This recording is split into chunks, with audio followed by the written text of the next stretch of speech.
Bonsoir et bienvenue dans Question d'actu. Quelques mois après son entrée en vigueur, la charte de l'investissement est source d'espoir pour donner un coup d'accélérateur et renforcer la solidité de plusieurs secteurs stratégiques. Cette charte vient avec pas mal de primes pour inciter les investissements. Elle se donne pour objectif de réussir un maillage territorial des investissements.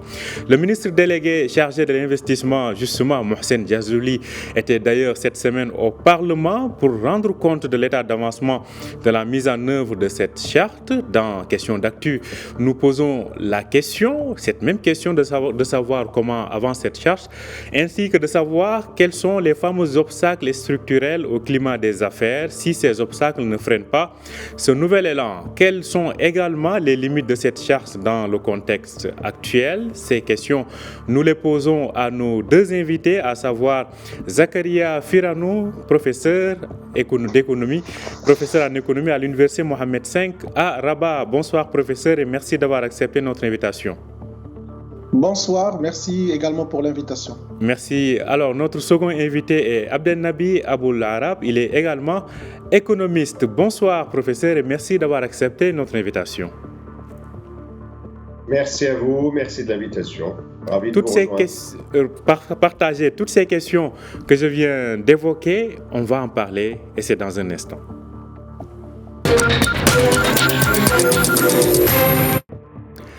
Je le disais à l'instant, donc la charte d'investissement est entrée en vigueur depuis quelques mois. Alors, professeur Zakaria Firanou, il est encore très tôt de parler de bilan, mais rappelez-nous juste quels sont les grands axes de cette charte d'investissement. Très bien, bon, vous le savez, je pense que ça a fait couler beaucoup d'encre le fait de considérer que la nouvelle charte d'investissement est une solution primordiale et aussi importante pour pouvoir donner un nouvel élan à ce qu'on appelle l'investissement et surtout l'investissement privé qui doit normalement aboutir, je pense, dans un délai bien imparti vers 2/3 de l'investissement global du Maroc et aussi renforcer également l'investissement public. Vous savez que la charte d'investissement, c'est un texte qui n'a pas été modifié depuis la moitié des années 90. Aujourd'hui, nous avons un nouveau texte qui prend de nouvelles mesures et qui introduit d'une réforme globale de ce qu'on appelle l'investissement, que ce soit au niveau des subventions qui seront accordées aux investisseurs, ça veut dire les avantages fiscaux, les avantages en matière d'accès au terrain, aux avantages aussi territoriaux par rapport à ce qu'on appelle une démocratisation territoriale de l'investissement et également, ce que vous l'avez évoqué, ça veut dire une nouvelle façon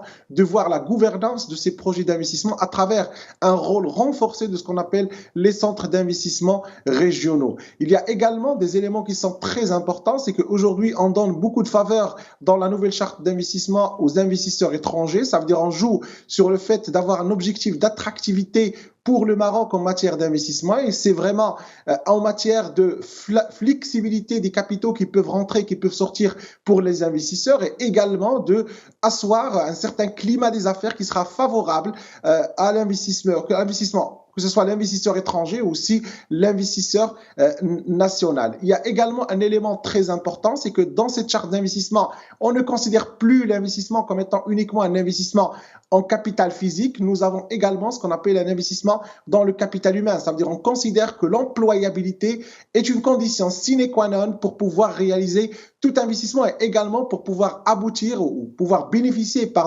de ce qu'on appelle les subventions qui seront accordées. Je pense que les textes d'application aujourd'hui qui sont mis en œuvre, ça veut dire je parle un peu des décrets qui ont été validés jusqu'à aujourd'hui, ils ont commencé par ces éléments-là qui sont en lien avec ce qu'on appelle les subventions qui seront accordées. Il y a également le dernier décret qui a été, aussi, je pense, amendé en février ou mars, qui décrit un peu cette applicabilité de ce qu'on appelle la dépendance des centres d'investissement du gouvernement et non plus du ministère de l'Intérieur et aussi donner une nouvelle façon de gouverner ces centres d'investissement pour arriver à ce qu'on appelle une certaine territorialisation de ce qu'on appelle l'investissement privé.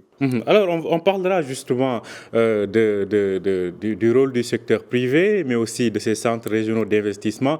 On fera le point. Je le disais, le ministre délégué chargé de l'investissement était cette semaine au Parlement pour faire un point sur l'état d'avancement de cette charte. Justement, professeur Abdelnaby, est-ce qu'on peut dire ou est-ce qu'on peut sentir que depuis que cette charte est entrée en vigueur, il y a quelque chose qui commence à bouger?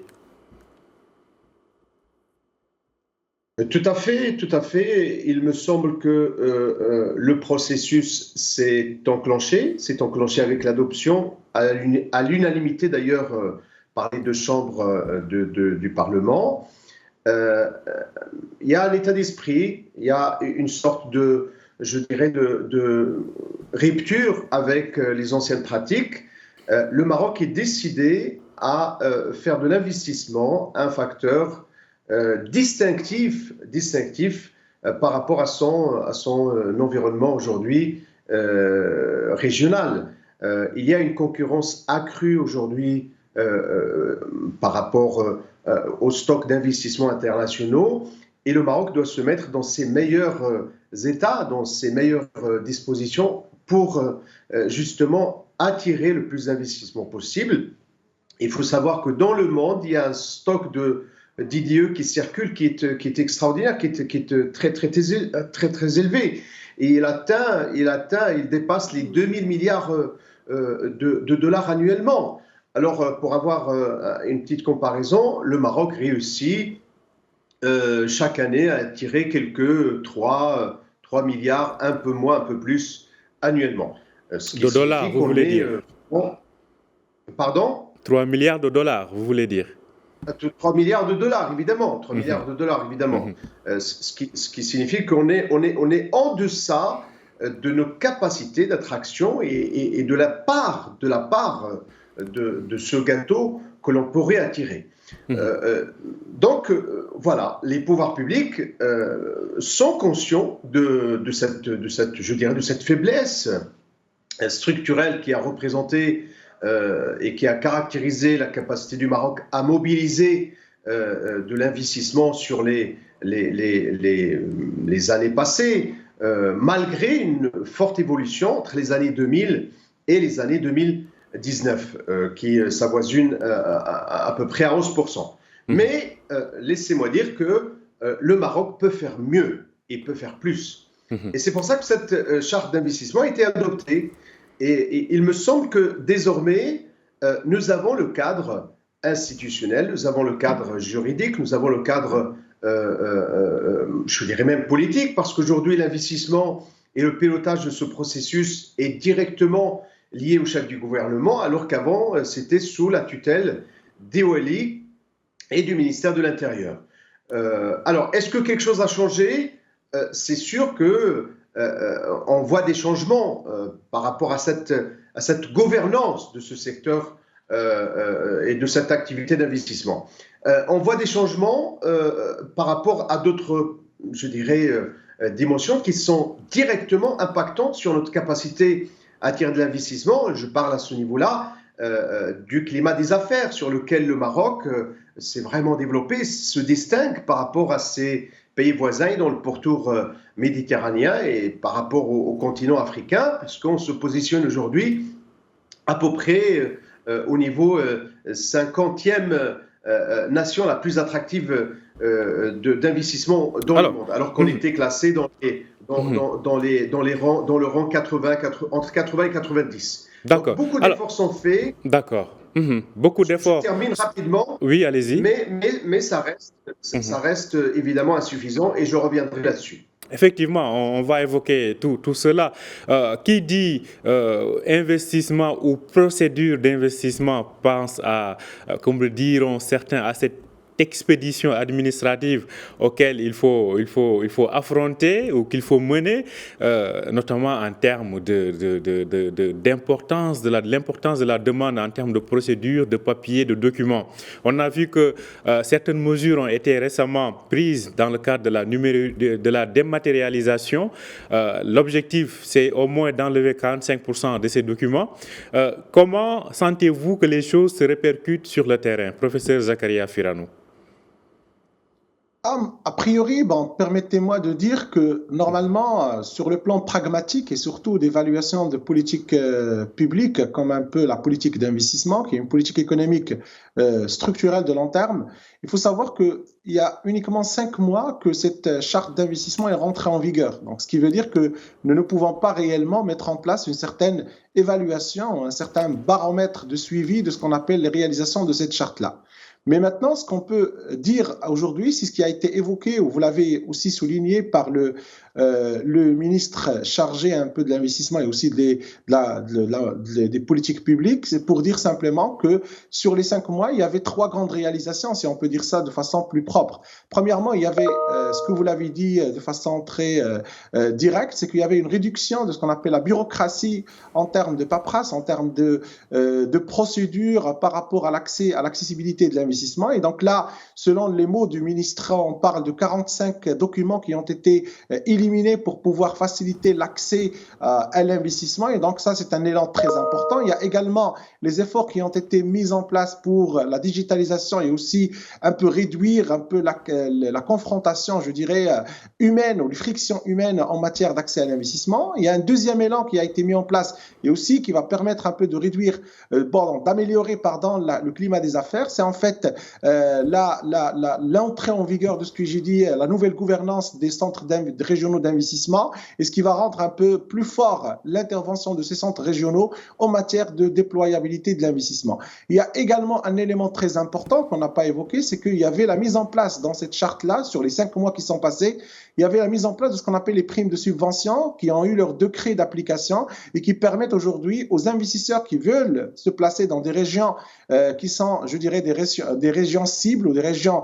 hub à l'investissement au Maroc, de pouvoir bénéficier des subventions qui peuvent atteindre jusqu'à un sommet de 30% du montant d'investissement, mais qui sont, comme je l'ai dit tout à l'heure, qui sont adossés ou je dirais liés à un effet employabilité, ça veut dire de pouvoir créer des postes d'emploi et aussi de pouvoir avoir un impact sur la région et sur le territoire. Et donc, globalement, ce sont les 3 grandes évolutions qui ont été mises en place durant les 5 mois d'entrée en vigueur de la charte d'investissement. Mais attention, on attend toujours les autres textes d'application qui permettent un peu de donner la déployabilité globale et totale de la charte d'investissement, parce qu'il y a beaucoup de points qui vont toujours continuer à être discutés au niveau, que ce soit du gouvernement ou aussi au niveau du Parlement, surtout par rapport aux interventions des différents acteurs qui rentrent dans le processus de l'investissement. Et je parle ici des grandes institutions comme le ministre des Finances. Il y a aussi parfois aussi l'intervention d'organismes ou de ministères autres que le ministère de l'investissement. Et donc là, on attend tous les autres textes d'application. Mais sur 5 mois, si on peut faire un bilan, donc la sortie des 2 décrets d'application et également la réduction un peu, je dirais, des procédures en termes de papier, ça permet de donner un élan positif et aussi un avant-goût pour la vraie réalisation de cette charte d'investissement. Alors, on parlera, comme je l'ai dit, de ces centres régionaux d'investissement que vous avez évoqués. Alors, professeur Abdelnaby, cela dit, il y a toujours le papier et la réalité en termes de digitalisation, on en parle, de mesures, etc. Est-ce que concrètement, le climat des affaires dans la conjoncture actuelle favorise le déploiement des objectifs ou l'atteinte des objectifs de cette charte d'investissement? Alors, il faut savoir que l'un des axes majeurs de cette charte d'investissement est justement d'améliorer le climat des affaires. Donc, on est bien conscient que ce paramètre, si complexe qu'il est, parce que le climat des affaires, ce n'est pas un bouton sur lequel on appuie et ça marche après. Non, le climat des affaires, c'est la somme de tous les facteurs, de tous les paramètres, de tous les intervenants, de tous les niveaux sur lesquels ou à travers lesquels on peut agir pour faire qu'un investissement s'accomplisse dans les meilleures conditions. Et à ce niveau-là, la tâche est titanesque. On parle des motions réglementaires, par exemple, parce que si vous n'avez pas de cadre réglementaire adapté, et là on parle de l'effort législatif du pays, c'est-à-dire du travail du gouvernement et du Parlement. Vous ne pouvez pas avoir un climat des affaires attractif et avantageux. Sur ce plan-là, le Maroc a fait d'énormes efforts et le gouvernement a toujours, les différents gouvernements ont toujours accordé à cette dimension, à ce problème du climat des affaires, une place prioritaire dans leurs préoccupations. Et justement, aujourd'hui, il me semble qu'on est en phase d'édifier véritablement un dispositif législatif et réglementaire plus ou moins complet. Là encore, pour avoir un climat des affaires attractif, il faut penser aux aspects logistiques, par exemple. Il faut penser aux aspects financement, il faut penser à la formation, il faut penser au niveau des compétences, des ressources humaines que nous avons. Et il faut penser à la sécurité juridique. Et là, je pense au système juridictionnel. Est-ce que les juridictions nationales jouissent de suffisamment de transparence? Est-ce que la justice est bien rendue? Est-ce que les intérêts des investisseurs sont sauvegardés? Je pense à ce niveau-là également à notre rating par rapport à tout ce qui est transparence et corruption. Donc, c'est vraiment un chantier titanesque sur lequel et par rapport auquel la bataille ne cessera jamais, parce que même dans les pays développés, on continue à faire des évolutions, à amender année après année les différents paramètres, les différents niveaux, je dirais, pour favoriser l'investissement. Évidemment, pour favoriser l'investissement. Alors, et Zakaria, je pense qu'il est bien placé. Très bien. Alors, Zakaria Firano, vous l'avez évoqué tous les deux, la gouvernance, notamment avec ce nouveau déploiement à travers les centres régionaux d'investissement. Alors, expliquez-nous davantage de quoi est-ce qu'il s'agit en fait.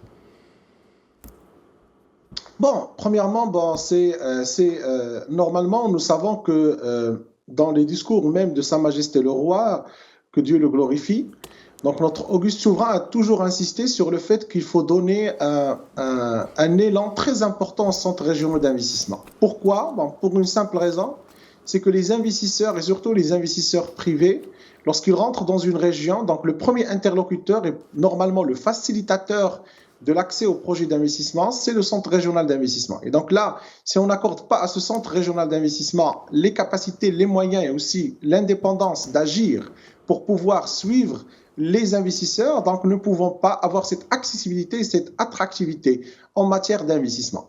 Et donc je pense que la nouvelle charte d'investissement qui a été adoptée il y a 5 mois, donc il est venu pour pouvoir donner une nouvelle façon de voir les centres régionaux d'investissement. Ça commence par quoi? Ça commence premièrement par la gouvernance. Qu'est-ce que ça veut dire la gouvernance? Donc nous savons que les CRI étaient normalement sous tutelle de ce qu'on appelle sous tutelle du ministère de l'Intérieur. Aujourd'hui, c'est plus le cas. Donc les CRI vont devenir sous tutelle de la primature, ça veut dire le Premier ministre, et également ils vont être et le Premier ministre, ce qui a été fait aujourd'hui, c'est que il a adossé cette tutelle-là, il a mandaté le ministre de l'investissement. Alors, professeur Abdelnaby, on a suivi les explications du professeur Firano. Il y a aussi le secteur privé qui doit bénéficier aussi des dispositions de cette charte de l'investissement. Alors, quel est le cadre incitatif pour le secteur privé? Alors, cette charte a mis en place un cadre incitatif complet complet avec différentes dimensions, avec une ingénierie très, très intéressante. L'objectif, évidemment, c'est de faire que ce secteur privé puisse contribuer fortement à l'effort d'investissement du pays. Et ça a été évoqué dans le document du nouvel plan de développement pour l'année 2035, à savoir qu'il faudrait que l'investissement privé passe aux 2/3 de l'investissement global du pays, alors qu'aujourd'hui, il est à peine à 35%. Donc vous voyez que l'écart est très très important. Il y a vraiment lieu de faire un effort important. Alors, cette charte est venue d'abord avec un dispositif d'incitation sectorielle. Certains secteurs qui sont jugés prioritaires, d'intérêt majeur pour le pays, bénéficient d'une prime à l'investissement par rapport au capital d'investissement de départ. Et là, on parle du secteur industriel, du secteur du tourisme, du secteur de la logistique, du secteur de l'industrie et du divertissement. C'est-à-dire qu'il y a un certain nombre de secteurs qui bénéficient directement d'une prime à l'investissement par rapport à votre investissement de départ et qui monte jusqu'à 15% de votre prime d'investissement. Donc, ça, c'est pour la prime sectorielle. Ensuite, il y a ce qu'on appelle la prime territoriale. La charte, en fait, divise les provinces du pays en catégorie A et en catégorie B.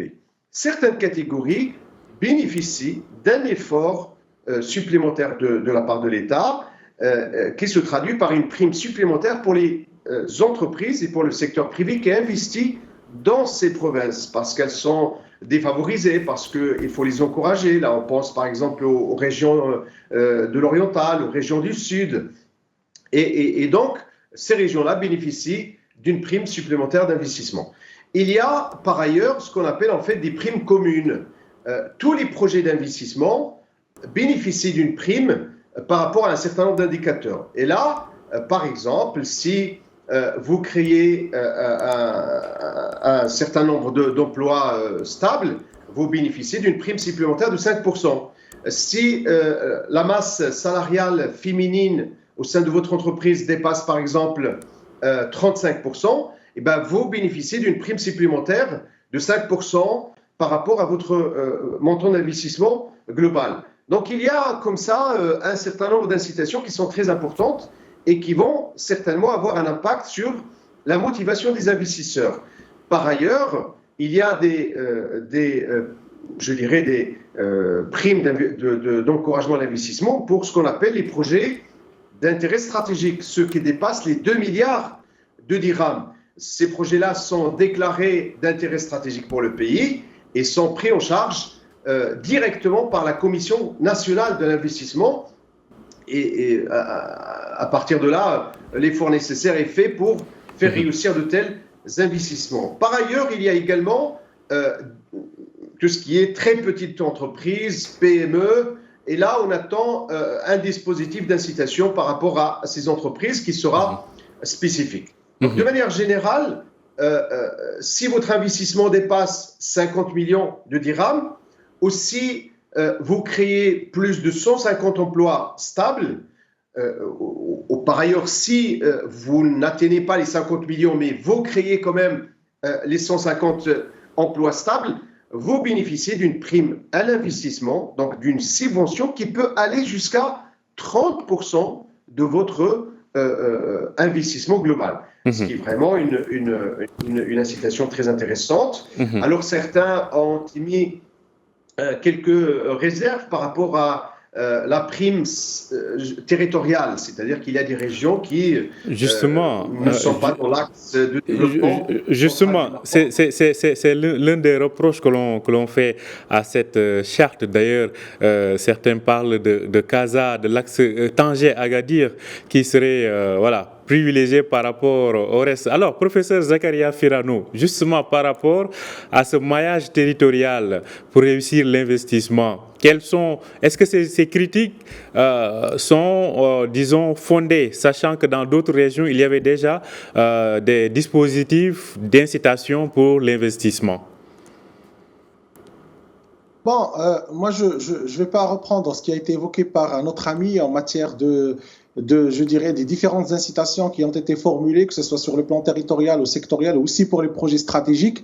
Mais je reviendrai un peu sur la question de la territorialité. Il faut savoir qu'aujourd'hui, le grand problème qu'on vit en termes d'investissement, ce n'est pas uniquement le fait que l'investissement est cristallisé au niveau des secteurs publics, mais également, c'est en fait la concentration de l'investissement sur des régions particulières. Donc aujourd'hui, lorsqu'on parle par exemple de l'investissement, il faut savoir qu'à peu près plus que 75% de l'investissement est centralisé. Ça veut dire quoi centralisé? Ça veut dire qu'on va retrouver au niveau des trois grandes régions. Ça veut dire si je pars un peu sur la région Rabat, Casa et aussi Tanger. Donc toutes les autres régions ne bénéficient pas de façon égalitaire, ou je dirais par équité, de l'investissement qui est déployé au niveau marocain. Et donc là, c'est lié à plusieurs problématiques. Ce n'est pas uniquement, attention, ce n'est pas uniquement la charte d'investissement qui va répondre à ça, mais il y a, comme je l'ai dit tout à l'heure, il y a plusieurs choses à modifier pour pouvoir changer cette logique-là. Bon, parmi ces éléments-là, il y a la charte d'investissement. Donc, lorsqu'on parle de la démocratisation de l'investissement, donc il faut que les régions qui sont au niveau, je dirais, de toutes les frontières marocaines, ça veut dire toutes les régions, les 12 régions qu'on connaît, doivent bénéficier de façon égalitaire et de façon, je dirais, équitable de ces subventions et aussi de l'investissement. Maintenant, le problème, c'est quoi réellement? Le problème est un problème réellement d'économie. Pourquoi? Parce que les infrastructures que nous allons retrouver dans toutes les régions ne sont pas égalitaires. Donc, nous avons des régions qui sont très développées en termes d'infrastructures, qui sont très développées en matière de pouvoir d'achat. Il ne faut pas oublier ça, parce que lorsqu'on va demander à un investisseur de venir investir dans une région, la première chose à laquelle il va penser, est-ce que j'ai de la consommation? Est-ce que j'ai un pouvoir d'achat qui permettra de suivre un peu la production qui sera effectuée? Et donc, nous savons au Maroc que nous avons une certaine hétérogénéité. Donc là, il faut revenir un peu aux données du Haut-Commissariat au Plan, qui indique que nous avons une certaine hétérogénéité en matière de revenus. Vous avez par exemple le plus grand PIB par habitant, c'est normalement au niveau des régions du sud, ça veut dire le sud du Maroc. Je parle ici de Agadir et on part vers les autres régions du sud, les deux grandes régions. Et également, vous avez par exemple des régions qui n'ont pas un niveau de PIB par habitant qui sont très importants. Donc cela veut dire quoi? Implicitement, sur le plan microéconomique, que si l'investisseur veut s'installer dans ces régions-là, il pourra ne pas trouver la même assise de consommation en la matière. Et donc, ça va freiner un peu cette demande d'investissement ou cette offre d'investissement également sur ces régions-là. Il y a également le deuxième problème que j'ai évoqué tout à l'heure, c'est l'infrastructure. Donc là, pour pouvoir bénéficier d'un investissement colossal au niveau de ces régions-là, il faut que l'infrastructure suive. Nous avons des régions, nous avons des villes qui ont des infrastructures aux normes internationales, ça veut dire qu'on trouvera dans tous les pays émergents, dans tous les pays parfois développés, mais il y a des régions où vous avez des infrastructures, des accessibilités qui ne sont pas équivalentes à ce qu'on trouve dans d'autres régions. Et donc là, il faudra remédier à ces problèmes-là. Donc ça a causé quoi? Ça a causé que lorsqu'on va mettre en place la charte d'investissement avec les différentes subventions, que ce soit les subventions territoriales ou même les subventions sectorielles par rapport à quelques régions, nous allons trouver des difficultés à avoir l'attractivité voulue en matière d'investissement.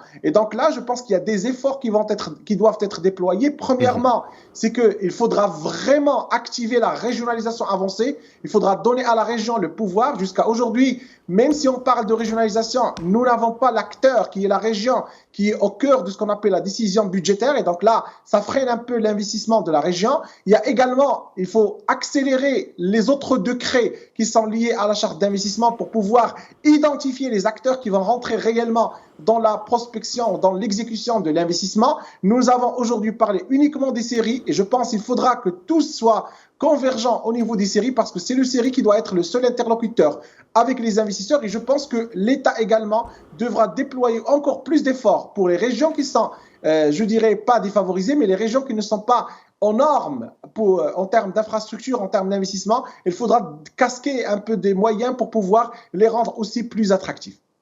En tout cas, c'est très intéressant. Alors, il y a un autre point aussi qui est extrêmement important, c'est le financement. Et qui dit investissement parle des banques. À ce niveau, professeur Abdel Nabi, quel rôle pour les banques dans cette nouvelle charte de l'investissement? Les banques sont un partenaire central pour l'économie de manière générale et pour l'investissement. Il faut savoir que tous les programmes de développement qui sont lancés par les pouvoirs publics passent obligatoirement par le circuit bancaire, parce que sans les banques, sans le réseau bancaire, rien ne peut être fait à ce niveau-là. Ce qui fait que les banques, elles sont associées évidemment à ce programme, à ce projet d'investissement et à tous les programmes d'investissement de l'État. Évidemment, les banques sont appelées à faciliter l'accès au financement, à accompagner les projets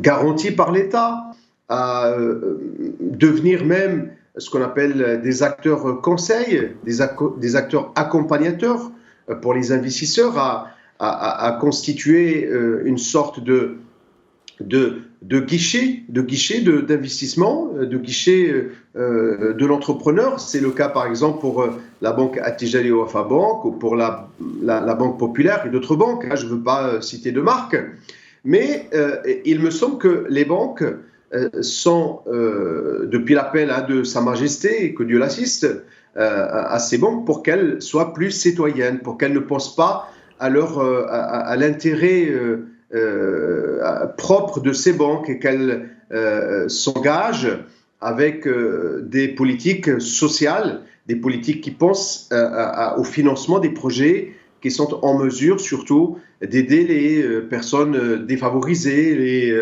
petits projets, les petites entreprises, les auto-entrepreneurs.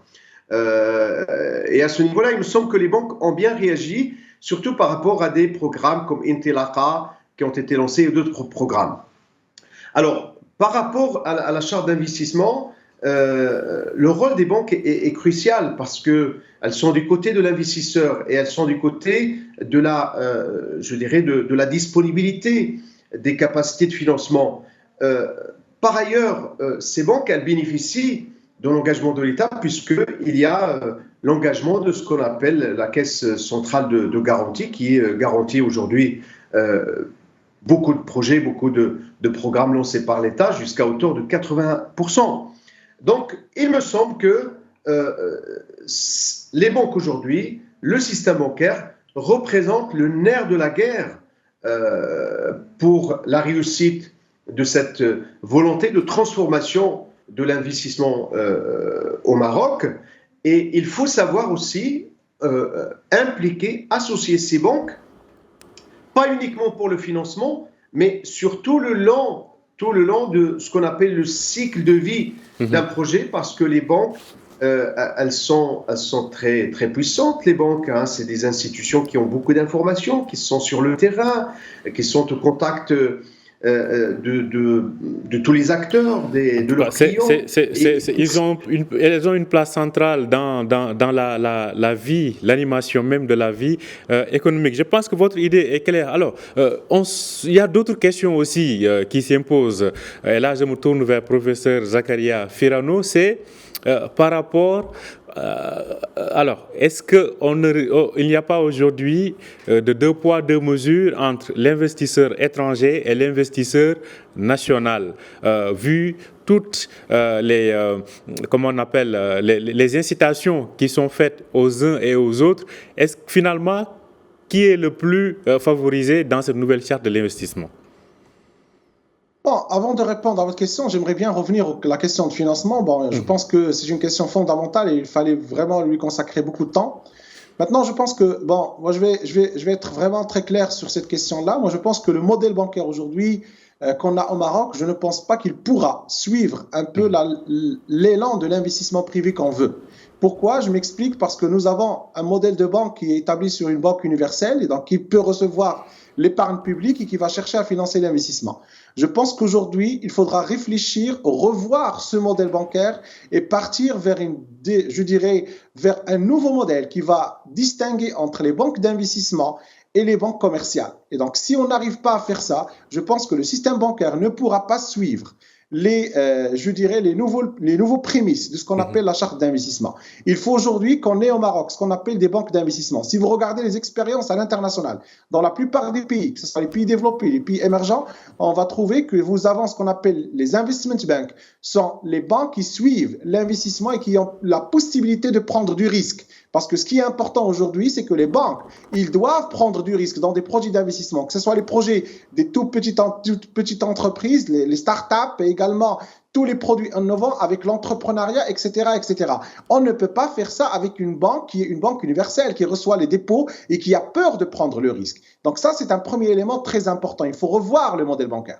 Deuxièmement, il y a un élément très important, c'est que nous savons que l'épargne publique, ça veut dire c'est l'argent qui existe au niveau des banques, au niveau du système financier, c'est l'argent qui circule. Cet argent-là, il est globalement destiné à ce qu'on appelle les banques du trésor. Et donc, automatiquement, nous avons, je le dirais de façon vraiment très claire, nous avons un effet d'éviction indirect. Et donc, automatiquement, si toute l'épargne publique, elle part vers ce qu'on appelle les banques du trésor et vers le financement de la dette publique, donc automatiquement, il ne restera plus pour le secteur privé. Et donc, automatiquement, moi, je pense qu'il faudra aussi revoir cette canalisation et revoir un peu cette logique de déploiement de ce qu'on appelle l'épargne publique pour qu'il soit destiné plus vers l'investissement privé, vers l'investissement qui va créer de la valeur ajoutée, vers l'investissement entrepreneurial qui permettra de créer les voitures comme les voitures marocaines qu'on vient de voir. Et donc là, ça ne peut se faire que si on a une épargne publique qui soit destinée en partie, je ne dis pas que la totalité doit partir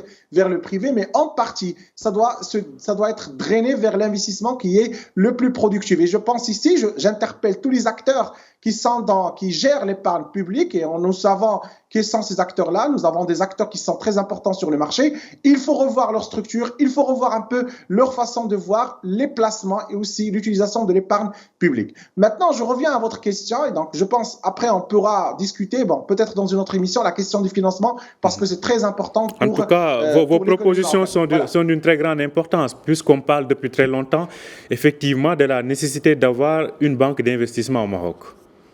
Voilà, très bien. Et donc, deuxièmement, je reviens à votre question, je vais être très rapide et très bref. Moi, je pense que dans la charte d'investissement et dans les décrets d'application, on ne fait pas une grande distinction entre l'investisseur. On parle d'un investisseur, on ne parle pas d'étranger ou marocain.